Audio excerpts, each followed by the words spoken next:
सांझ की समाई बिना, जैन सांझ की समाई करते हैं शाम को बैठकर, उसके बिना रीते हैं। जब तक शाम को समाई नहीं करे सांझ को बैठकर 48 मिनट 2 घड़ी समाई नहीं करे तब तक रीते हैं। तो बीज भूख उमाई कहाँ सट में सहूर है, नर देही पाई ऐसे बाद ही घुमाई है। बिना बीज के बोए कमाई नहीं होती है। बीज भूख उमाई कहाँ, आप धरती है लेकिन बीज नहीं बोते तो फिर कैसे कमाई होगी, कैसे फसल आएगी बिना बीज बोए। इसी प्रकार से महाराज में आपको नरदेई मिली है। ये नर्तन खेत नामकन निपजे मोती पुल का बाया, निपजे साख साख फल फूली भर गाढ़ा कर लाया। ये नर्तन रूपी खेत के अंदर बीज बोलो समय रहते, भक्ति के बीज बो दो तो भक्ति की आनंद की फसल लहलहा के आ जाएगी। फिर भले कोई आकर जांचे तो फिर गाढ़ा भर भर देऊं। तो नर्तन खेत नामकन निपजे मोती पुल का भाया, निपजी साख साख फल फूली भर गाढ़ा कर लाया। आज अषाढ़ु चाम सोमणी समझ बीज नहीं बायो, अंत काल काती को करसो भजन बिना पिछतायो। तो बीज भूख कुमाई कहाँ सठ में सहूर है। इस प्रकार से महाराज में बिना बीज बोए कमाई नहीं हो सकती। और नर देही पाई ऐसे बाद ही गुमाई, इस प्रकार से नर देही पाकर व्यर्थ में ही गुमा रहे हैं यदि राम जी की भक्ति नहीं कर रहे, परम पद की प्राप्ति इसी जीवन में नहीं कर रहे तो फिर बहुत देर हो जाएगी। 4 जुगा का बरस बदीता लाख 3 40, एती मार सहे सिर ऊपर और सहे सर बीस। 4 जुगा बीच एक ही बारा अवसर नर्तन पावे, सदगुरु मिलिया बिना जीव सुनना फिर 84 जाए। तो ये नरदेई अभी मिली है, अभी लख 84 भुगतर आए, पायो मिनक जमारो करुणा सुनकर कारज की जो मैं प्रभु दास तुम्हारा। ऐसी नरदेई पाई है और इसे व्यर्थ ही गुमा। भटकत भटकत नीठ मिलियो है, मानव तन अवतारा सुरपत देव सकल सो बंचे मिले न दूजी बार। बहुत कष्ट कर पाई हो मिनक जन्म अवतार, जिसको सुफल कर लीजिए बज के सिरजनहार। नरदेही पाई ऐसे बाद ही गुमाई, इसे व्यर्थ में ही गुमा दी, वे विचार के अंदर गुमा दी, शब्द रूप रस गंध स्पर्श के सुखों में गुमा दी, शरीर संसार इंद्रियों वस्तुओं के सुखों में गुमा दी, त्रिलोकी में फल प्राप्ति में गुमा दी। ऐसे ही व्यर्थ ही चली गई, सारा समय इसी में बीत गया और भक्ति कर नहीं पाया। घर की गांगरत गयो जमारो उदम आपदा माई, मुँह से ठगे भरे का उदर पशु संज्ञा या पाई। तो नरदेही पाई ऐसे बाद ही गुमाई, ऐसी नरदेही को पाकर व्यर्थ में ही गुमा रहे, इन सब कामों में लगा रहे। ये सब काम आन है, पाप पुण्य दुनिया सु न्यारा, भरम करम दुनिया सु न्यारा, जहां सु रहो लिवलाई, कै सुखराम राम बिन जग में सभी कर्म उपाय। ये सब कर्मों को उपाने का उपाय है।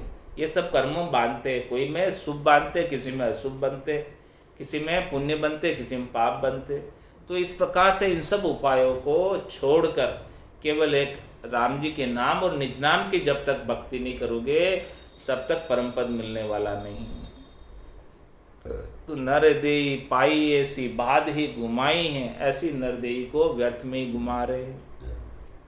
करियान सुसगाई तो पढ़ाई मुख धूर है। इस प्रकार से शरीर संसार इंद्रियों वस्तुओं के सुख देने वालों से ही सगाई रखोगे, उनसे ही हेत करोगे, तुम्हारा तुम्हारे अंत तो गतवा मुख पर धूर पड़ने वाली है। यदि जन्म मरण नहीं मिटने वाला, बार बार मृत्यु को प्राप्त होना ही पड़ेगा। इसलिए महाराज फरमा रहे हैं, राम बिना कोई आन उपासत, सो कर्ण छांड के कूकस गावे। झूमद मत भयो अग्ग बेसुधि, अम्ब उपाड़ रु आक लगावे। मूल तजे सट पात सिंचे, फल लाभ नहीं जल बाद गुमावे। राम चरण यूं लाख करो, बुद्धि कोड़ि कुसेवत हीर न पावे। और क्या फरमा रहे हैं महाराज, राम बिना कोई आन उपासक, सो कण छाड़ के कुकस गावे। एक राम जी कण है और राम जी के बिना सब कुकस है, सब छिलके हैं, छोई। तो इस प्रकार से उपासना करनी है तो कण की करो, तत्व की करो, राम नाम की करो, तो कुछ सार हाथ लगेगा। और जब तक अन्न नहीं मिलेगा, कण नहीं मिलेगा, तब तक पेट भरने वाला नहीं।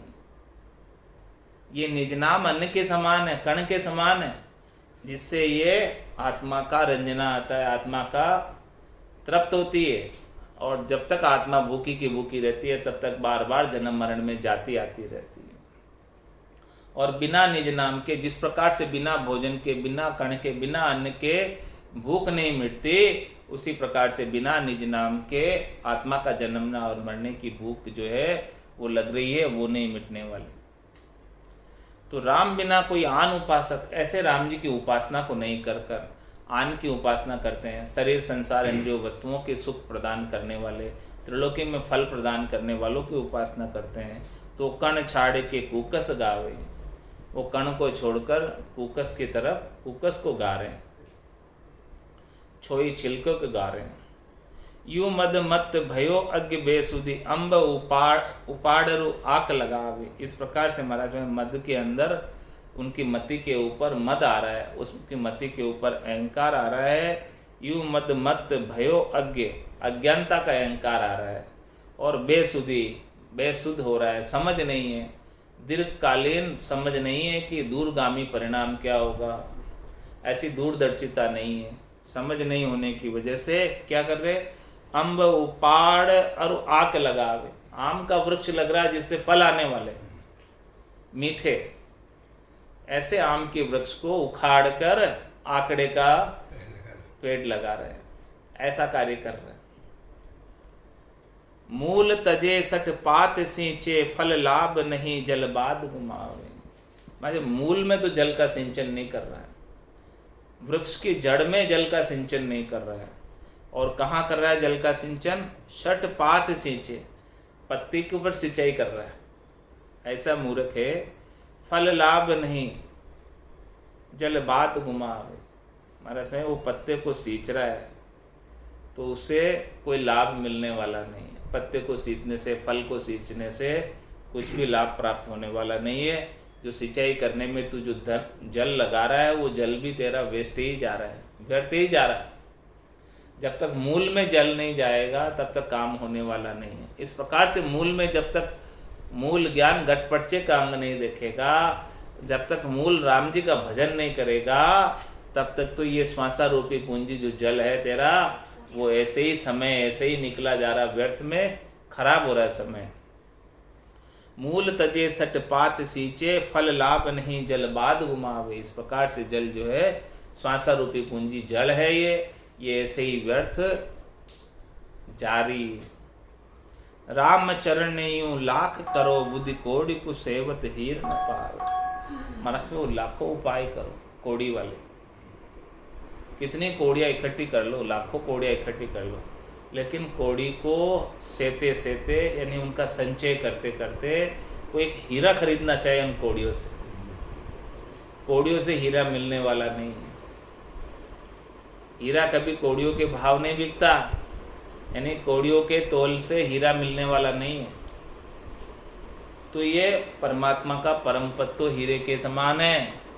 इसे आप संसार के सुखों की कोड़ियों से प्राप्त करना चाहते हो तो महाराज तुम्हारे कितनी लाख कोड़ियाँ इकट्ठी कर लो, लेकिन वो परम पद मिलने वाला नहीं है जब तक राम जी की भक्ति नहीं करो। राम चरण यू लाख करो, कितना ही उपाय करो, कोड़ी को सेवत हीर न पावे। कोड़ी को सेकर, माया को सेकर आप हीरा प्राप्त करना चाहते हो तो वो मिलने वाला नहीं। परम पद रूपी हीरा, परमात्मा का अनंत पद प्राप्त होने वाला नहीं। राम चरण जे राम उपासक और उपास लयो न लयो। सतसंगति धार विकार गयो, जल तीर्थ धार गयो न गयो। जिन राम अर्पण आपो दियो, जब और जे दान दियो न दियो। सतशील श्रृंगार भयो जिनके, तब हेम श्रृंगार भयो न भयो। और क्या फरमा रहे मत, रामचरण जे राम उपासत और उपास लयो न लयो। जब राम जी की उपासना कर ली आपने तो और दूसरी उपासना कई करी नहीं करी कोई खास बात नहीं, मतलब कर भी ली तो कोई परवाह वाली बात नहीं है और नहीं करी तो भी कोई परवाह वाली बात नहीं है, क्योंकि आपने राम जी की उपासना कर ली तो उसमें सब सज गया, सब आ गया। जिस प्रकार से आपने वृक्ष की मूल के अंदर जल का सिंचन कर दिया तो सब जगह पहुंच गया, वो पत्तों में भी पहुंच गया, फल में भी पहुंच गया, शाखा में भी पहुंच गया, टहनी में, तने में, सब जगह पहुंच गया, कुछ भी बाकी नहीं रहा। इसी प्रकार से हमारे पास जिन्होंने राम जी की उपासना कर ली उसके लिए सबकी उपासना हो गई, अब कोई बाकी नहीं रहा, क्योंकि रकार और मकार के अंदर ब्रह्मवाचक और मायावाचक, रकार और मकार ब्रह्म और माया के अंदर सब समाहित हो गए, कोई अलग से बचा नहीं। तो रामचरण जे राम उपासत और उपास लयो न लयो। और कोई उपासना भले आप करो चाहे नहीं करो, राम जी की उपासना कर ली तो आपका सारा काम सज जाएगा और कोई उपासना फिर बाकी नहीं रहेगी। ये ज्ञान ऐसा है कि इस ज्ञान को प्राप्त कर लेने के बाद और कुछ ज्ञान प्राप्त कर लेना बाकी नहीं रह जाता है। पूर्णता की स्थिति को प्रदान करने वाला ज्ञान है। सत्संगति धार विकार गयो, जल तीर्थ धार गयो न गयो। महात्मा यदि आपने सत्संगति को धारण किया और उसके सत्संगति की जो है ज्ञान की गंगा बह रही है, उस ज्ञान की गंगा के अंदर आपने उस धारा के अंदर स्नान किया, सत्संगति धार, इस धारा के अंदर ज्ञान की गंगा की धारा के अंदर स्नान किया तो विकार गयो, आपके मन के जितने भी, चित्त के जितने भी, बुद्धि के जितने भी, अहम के जितने भी विकार है वो सब सत्संगति से ही जाने वाले हैं, इसके बिना तो नहीं जाने वाले। तो इस सत्संग रूपी गंगा, ज्ञान गंगा के अंदर, इस ज्ञान की धारा के अंदर स्नान करो। स्नान करना है तो इसमें किसी ने स्नान कर लिया तो जल तीर्थ धार गयो न गयो, फिर तो तीर्थों में जाकर, 68 तीर्थों में जाकर वहाँ जल की धारा जो बह रही है उसमें गए नहीं गए कोई खास बात नहीं, फर्क नहीं पड़ता। यहाँ सत्संगति में स्नान कर लिया तो फिर वहाँ गए नहीं गए कोई बात, चले भी गए तो कोई बात नहीं और नहीं भी गए तो कोई बात नहीं। महाराज के गयो न गयो मतलब बराबर है, कोई खास बात नहीं, विशेष बात नहीं। चले भी गए तो कोई हर्ज वाली बात नहीं है और नहीं भी गए तो भी कोई हर्ज नहीं है, प्रस्तावना नहीं कि भाई हमने तीर्थ नहीं किए, हाँ 3 कर लिए 1 छूट गया, हाँ उसका भी कोई प्रस्तावना नहीं, गए नहीं गए बराबर हो गए, हो गए तो हो गए, नहीं हो गए नहीं हो गए, कोई बात नहीं, हुए तो भी अच्छा, नहीं हुए तो भी अच्छा, कोई बात नहीं। लेकिन सत्संगति के अंदर, उस ज्ञान गंगा के अंदर, उस धारा के अंदर स्नान करो, उसमें स्नान कर दिया तो मन के विकार सब चले ही जाएंगे। इस प्रकार से और महाराज माने जिन राम अर्पण आपो दियो, जब और जे दान दियो न दियो। जिसने अपना आपा अर्पण कर दिया राम जी को, अपना मन अर्पण कर दिया, अपनी इच्छा अर्पण कर दी, अपना मनोरथ, मनोकामना, संकल्प, विकल्प अर्पण कर दी, ये सब कुछ राम जी को समर्पित कर दिया। फिर जाई विधि राखे राम ताई विधि रही है, विधि का विधान मान हानि लाभ सही, राम राम राम राम राम राम कही। अपनी कोई इच्छा नहीं रखी, अपनी कोई वासना नहीं रखी, अपना कोई मनोरथ, मनोकामना, संकल्प, विकल्प नहीं रखा। इन्होंने जिन्होंने इस प्रकार से राम जी को सब कुछ समर्पित कर दिया, पूर्ण शरणागति के भाव से शरणागत हो गए, तो जब और जो दान दियो न दियो, फिर उसके लिए और कोई दान दिया तो भी ठीक, नहीं दिया तो भी कोई खास बात नहीं है। उसके लिए आपा का दान कर दिया, वही सबसे बड़ा दान है। मन का दान कर दिया, यही सबसे बड़ा दान है। सतशील श्रृंगार भयो जिनके, तब हेम श्रृंगार भयो न भयो। जिसके मन में सत का और शील का श्रृंगार हो गया, वो श्रृंगार आत्मा धारण करती, तो फिर वो शरीर के ऊपर भले स्वर्ण आभूषण पहने या नहीं पहने कोई खास बात नहीं, पहने तो भी कोई खास बात नहीं, नहीं पहने तो भी खास बात नहीं। मुख्य आभूषण भीतर के सत और शील का श्रृंगार कर लिया जिसने, वो श्रेष्ठ है। बाकी शरीर के आभूषणों से कोई ज्यादा औचित्य नहीं है, कोई लेना देना नहीं है। इसका कारण बता रहे कि क्या कारण है इसका। हेम श्रृंगार शोभे दिन दो, एक शील की शोभा जुगा जुग गावे। अरे भाई कोई आपका नया आभूषण लेके आए तो 2-3 दिन आप अड़ोसी पड़ोसी को बता लोगे, वो आपकी शोभा कर लेंगे 2-3 दिन, फिर बाद में क्या होगा, बाद में तो वह सब पुराना हो गया, फिर वो फिर नया लाएंगे, तब वो नया बताएंगे, 2-3 दिन कर लेंगे शोभा उसकी, फिर तो वह सबके पास ही है, और ठीक है, फिर क्या। तो हेम श्रृंगार शोभे दिन दोयक, के सोने का श्रृंगार करोगे, नए आभूषण का श्रृंगार करोगे तो उसकी शोभा केवल 2-4 दिन रहेगी, उससे ज़्यादा कोई शोभा होने वाली नहीं है। लेकिन शील की शोभा जुगा जुग गावे, शील व्रत धारण करोगे, सांच को धारण करोगे, सत भक्ति करोगे तो पूरे उजियागर हो जाओगे। आज भी नाम उजियागर है। जन पदवी त्रिलोक सरावे, अगम देश हंसा चल जावे। ऐसी जन की पदवी प्राप्त हो जाती है तो पूरी त्रिलोकी में सराहना होती है और हंसा अगम देश को प्राप्त कर लेता है। तो इसीलिए महाराज में और उपास परा उर झावती, राम उपास परे पहुँचा। और दूसरी जितनी उपासना करते हैं आन की, जिसमें शरीर संसार इंद्रियों वस्तुओं के सुख प्राप्त होते हैं, 3 लोकों की फलों की प्राप्ति होती है, उसके अंदर वो क्या करते हैं, और उपास परा उर्जावती, वो अपने अंदर उलझाए रखते हैं।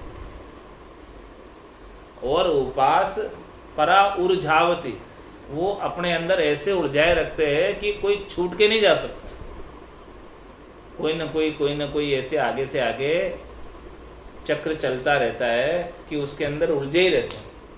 और उपास परा उर्जावती, उनका काम ही अन्य उपासों का उलझाने का कार्य है, बांधे रखने का कार्य है, मुक्त करने का कार्य नहीं। देखिए सुनिए गुनिए मन माही, मोह मूल परमार्थ नाय। वो जितना जितना शरीर संसार इंद्रियों वस्तुओं का सुख मिलता है, उस सुख को ज़्यादा से ज़्यादा प्राप्त करने के लिए उसी के अंदर उलझे रहते हैं, उसी का उपाय करते रहते हैं कि सबको सुख चाहिए, मन को सुख चाहिए, तन को सुख चाहिए, तो मन और तन के सुख के लिए वही उपाय चलता रहता आगे से आगे। एक सुख पूरा हुआ फिर दूसरा चाहिए, दूसरा सुख पूरा हुआ तीसरा चाहिए, इस प्रकार से आगे सुखों की प्राप्ति के उपाय में पूरी आयु अवधि समय बीत जाता है। तो और उपास परा उर्जावती, और उपास के अंदर आदमी उड़ नहीं पाता है, उसके पंखों को वहीं उलझा दिया जाता है। लेकिन राम उपास परे पहुँचा, लेकिन किसने राम जी का उपासना कर ली तो इस भवसागर से मुक्त होकर परम पद की प्राप्ति कर लेगा, चौथे लोक की प्राप्ति कर लेगा, संतों के देश की, रामजनों के देश की प्राप्ति कर लेगा, और वहाँ जाने के बाद फिर वहाँ यहाँ पर आने की आवश्यकता नहीं रह जाएगी। तीर्थ नान हरे तन के मल, ज्ञान स्नान अज्ञान गुमावे। राम चरण लहे हरि हेत को, आन को दान नहीं भर पावे। हेम की शोभ को लोभ जगत में, शील संतोष महामुनि जाने। और विवेकी करे मुख कीरत, वेद कतेब पुराण बखाने। हेम श्रृंगार छिपे पट अंतर, शील श्रृंगार छिपे नहीं छाने। राम चरण बंदे दोई लोक में, राम मिलाप को भूषण माने। क्या फरमा रहे महाराज। और उपास परा उर्जावती, राम उपास परे पहुँचावे। तीर्थ नान हरे तन के मल, ज्ञान स्नान अज्ञान गुमावे। तीर्थ के अंदर जाकर स्नान करेंगे तो तन के मल साफ होंगे, तन स्वच्छ होगा, तन स्वस्थ होगा। तन को स्नान कराने से क्या फायदा होता है कि तन स्वस्थ होता है, तन के रोग मिट जाते हैं स्नान करने से।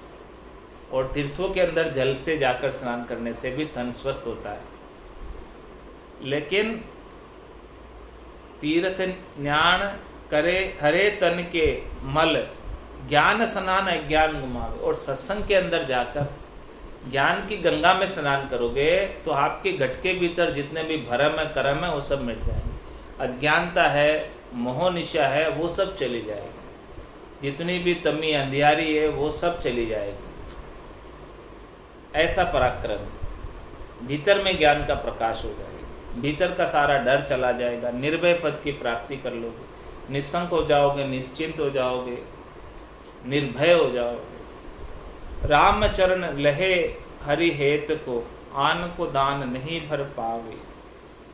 रामचरण लहे हरि हेत को, जिसने हरि का हेत प्राप्त कर लिया, जिसने हरि से हेत कर लिया, जिसने हरि के नाम का सुमरण कर लिया, उसके लिए आन को दान नहीं बर पावे, उसके लिए आन का जो दान है वो नहीं के बराबर हो जाता है, क्योंकि हरि का दान तो चौथे पद का राज है, और कितने समय के लिए?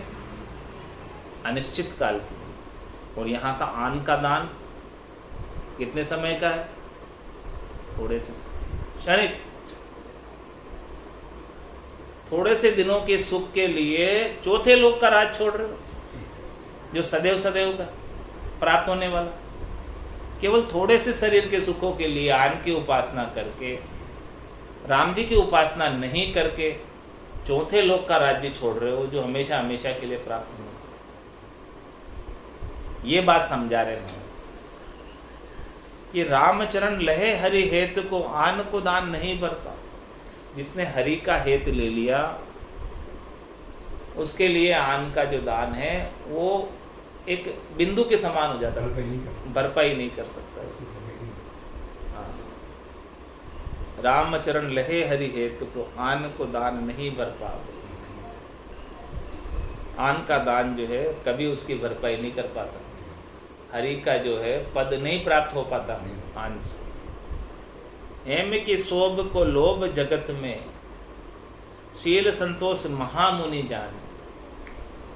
हेम की शोभा, सोने की शोभा का लोभ सब जगत वालों को लगाओ, जगत वालों को सबको सोना चाहिए, इसीलिए सब सोने में इन्वेस्ट करते हैं और सोने के भाव बढ़ा देते हैं।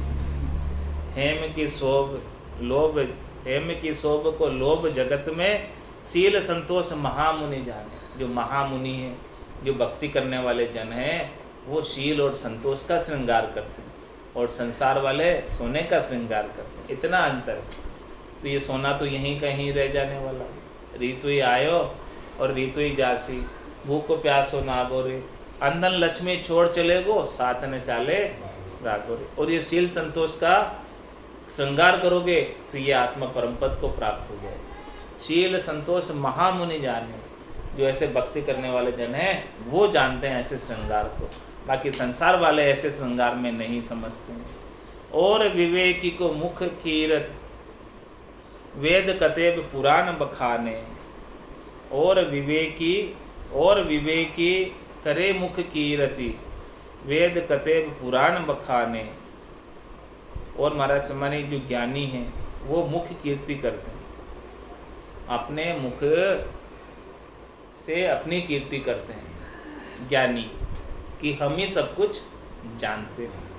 और वो क्या करते हैं? साखियाँ किसकी बताते हैं? वेद की, कतेब की, पुराण की, इन सब की बखान करके कीर्ति करते हैं। अपने ज्ञान का जो है उनको अहंकार हो जाता है।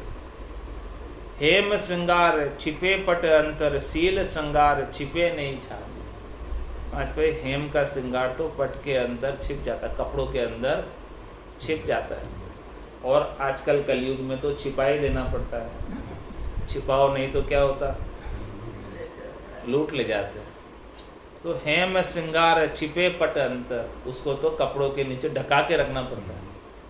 किसी को बता भी नहीं सकते कि हमारे पास देखो इतना सोना पहने हैं। सोने पहने हुए होते तो और जीव को उनको जो है मृत्यु का भय हो जाता कि कोई मारकर सोना नहीं ले जाए।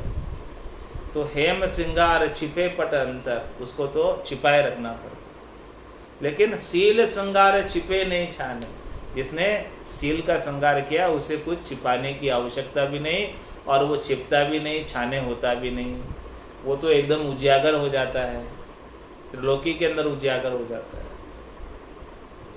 रामचरण वंदे दो ही लोक में, दोनों ही लोकों में वंदना होती है। जिसके ऐसा शील का, साच का, भक्ति का श्रृंगार होता है जिसके पास, उसको दोनों ही लोकों में वंदना होती है। इस लोक में भी वंदना होती है और चौथे लोक में, संतों के देश में, रामजनों के देश में भी वंदना होती है। रामचरण वंदे दो ही लोक में, राम मिलाप को भूषण माने। महाराज माने कि राम जी से मिलाप का आभूषण है क्या? शील और साच, दया और संतोष, ये चारों आभूषण किससे? राम जी से मिलने के लिए अगवाणी हैं। ये सब चीज़ें, ये श्रृंगार जब धारण करेगी आत्मा, तब जाके राम जी को प्राप्त हो पाएगी।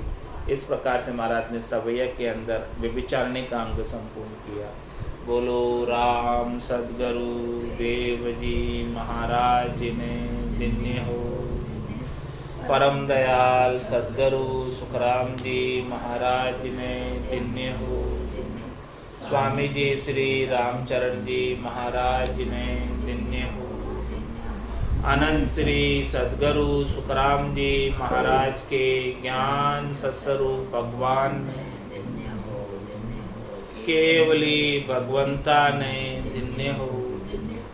जीवा तारण जहाज ने धन्य हो। मोक्ष के मालिका ने धन्य हो।